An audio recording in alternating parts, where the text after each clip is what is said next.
Ken Trahan with Lenny Vangilder. It's our First NBC Weekend Review, presented by First NBC Bank, locations throughout the greater New Orleans area, including the flagship on Barone Street. Do your banking at First NBC Bank.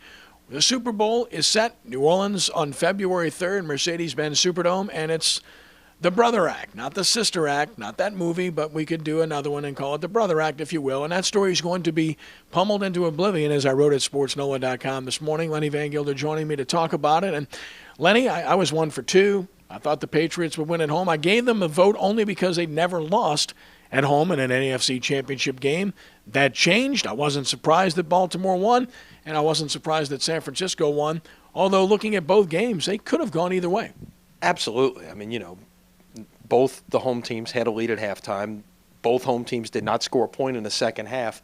And the amazing stat of the day yesterday is, well, two. First of all, we haven't had a road sweep on Championship Sunday in 15 years. So that tells you just how unusual what happened yesterday with the road teams winning both championship games. The other thing, great graphic by the folks at CBS, that with Tom Brady a quarterback, that New England at home was 67-0 when leading at halftime before yesterday. So it's the first time with Tom Brady behind center that the Patriots have blown a halftime lead. It says a lot for the effort of the defense of the Baltimore Ravens. So much is made about quarterbacks. I wrote a piece about great quarterbacks of all time and where they rank and so forth. And, of course, it's all very, very subjective. They played in different eras. It's hard to measure the guy that plays in this era against the guy that played in the 40s or 30s. But everything seems to be on the quarterback. Peyton Manning took tremendous heat for the Broncos losing at home, yet he didn't drop two big passes. He didn't let a guy get behind him in the last minute of the game in a prevent defense when he'd already executed the drive to win the game. And the same is true of Tom Brady. Drop passes yesterday, big gain negated by penalty, and of course, people now saying, well, maybe he's not the greatest ever because he's just 7-7 in his last 14 games. Teams play these games, not quarterbacks. Last time I checked, you talk about drops. I mean, a guy like Wes Welker, who has been an unbelievable possession-type receiver over the last decade,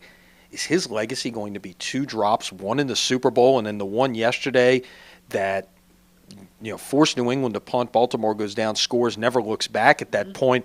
If he catches that pass, it's a first down. New England's in field goal range. They're going to have a 2-score lead in the third quarter, and maybe the result of that game is different. Potentially the turning point of that game. Certainly you look back on the Super Bowl a year ago, New England probably wins the Super Bowl if Welker makes the catch on third down before the punt, and then Manning took the Giants down the field to win the game. So it's, it's more than just one guy. Well, sure it is. And the legacy of Brady is secure. He's top 5, if not top 2 of all time, and Manning certainly top 10, if not higher, all time based upon what they have accomplished. As for the 49ers, as I wrote this morning, no guts, no glory. You got to give Jim Harbaugh and John Harbaugh credit for making some dramatic changes during the course of the season. It was John Harbaugh firing his offensive coordinator, Cam Cameron, with 3 games left in the regular season, going to Jim Caldwell. They went 1-2. It didn't seem to work. Now all of a sudden the light goes on, and look at where Flacco has his team. As for Jim Harbaugh, he makes the change from Alex Smith, when they're 6-2, by the way, to Colin Kaepernick. They go 5-2 the rest of the way, but look at what he's done in the playoffs. No guts, no glory. Yeah, sometimes it takes hard decisions. All we got to do is, look at what Sean Payton did in the Super Bowl 3 years ago, calling for an onside kick to start the second half. It takes difficult decisions sometimes to be made to, be a successful coach, to be a successful player, whatever it is, and, give those guys credit. You're right. We will hear so much about brother versus brother. I'm thinking of our good friend Bruce Miller. What would he be saying right now with all the old brother versus brother? He used to do it when the Foley brothers were playing at Tulane. But what would he be saying about now if he was still on the air? Well, that was brother to brother to brother, since we had a 3-way there. So that was a little bit different deal. But yep, Bruce is a great guy. Well, obviously the matchup is set. We know what's going to happen, and we'll see how the game goes. 49ers are the early favorite, and understandably so. And just at first blush, I'd pick San Francisco. I would think so. Baltimore struggled to defend Washington. That was the one time they had to face that type of situation. If you look at really the mobile quarterbacks in Washington, Carolina, Seattle, San Francisco, that's the only one of the four that they play. Now, here was an interesting trend. Whatever sense this makes, I have no idea, but this is now the 7th year in a row that a team from the division in the NFC that had to face the AFC East in the regular season is going to the Super Bowl. By the way, the NFC South plays the AFC East next year, just saying. Oh, boy. Pick a team from the NFC South.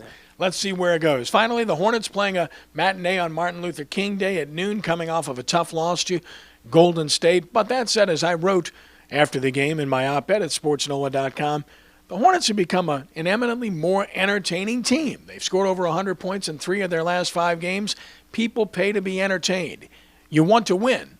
But even if you don't win, if you're entertaining, people would be interested in the product. And Lenny, ever since Chris Paul and David West left, this has been a plodding team, low-scoring team, half-court team, struggles to score. That's not been the case lately. No, and clearly with more weapons, obviously Eric Gordon being back, this is the type of team that can evolve. And keep in mind, you can't just throw Eric Gordon back out there and suddenly go from a team that's scoring in the 80s to scoring in the 100s. It's not going to work that way.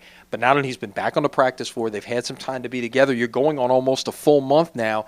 Maybe you're starting to see, and Monty Williams doesn't want to play that way. He doesn't want to be a plodding kind of guy, but he understands in some circumstances that's maybe the best way for him to win. But if he's got some talent that allows him to play a faster paced game, to be a more offensive team, then he's going to do that. He's the type of coach, it appears, that's going to play to his strengths, not just going to plug into an existing style. Well, we'll see what happens. 6 out of 8 they've won, playing much better basketball, and certainly fun to watch. Lenny, is always a pleasure. Yeah, we'll talk to you later this week. All right, that's our First NBC Weekend Review, brought to you by First NBC Bank, with locations throughout the greater New Orleans area. For Lenny Vangilder, I'm Ken Trahan. God bless you. Have a great week.